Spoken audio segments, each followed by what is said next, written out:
আজ আমার বাড়িতে বিশেষ দুজন গেস্ট আসবে। বড় মেয়ের ইউনিভার্সিটির দুই বন্ধু। ছেলের মেয়েরা স্কুল জীবন শেষ করে যখন বাইরের জগতে পা রাখে, নতুন নতুন পরিচিতির সাথে বন্ধুও বাড়তে থাকে। সেই রকমই নতুন দুই বন্ধু আসবে আমার বাড়িতে। রান্না বসিয়ে দিলাম, ওরাও চলে এসেছে। ওর নাম আরোহী, ওদের বাড়ি কার্শিয়াঙে। ঠান্ডার রাজ্যের মিষ্টি একটা মেয়ে, ভারী সুন্দর ওর কথাবার্তা। খাবার টেবিলে নানা রকম গল্প হচ্ছিল। রান্না করেছিলাম ফ্রাইড রাইস, পনির, পাবদা মাছ, চাটনি, লাল শাক, আর ছিল চিকেন কষা। ওদের খাবার গুছিয়ে ওদেরকে খেতে দিয়ে দিলাম। আর পুপুনের সিলেকশন টেস্ট ও পড়ছে, আর ওর ভাই আয়েশ করে ঘুমাচ্ছে।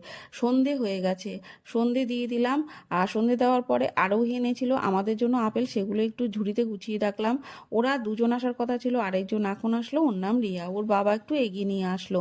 ওদের জন্য করলাম চা। ওরা এখন যাবে আমাদের বাড়ির সামনেই মলটাতে ঘুরতে। আর আমার বাড়ির কনিষ্ঠ সদস্যকে একটু আদর করে দিল। আর রিয়া এনেছিল মিষ্টি।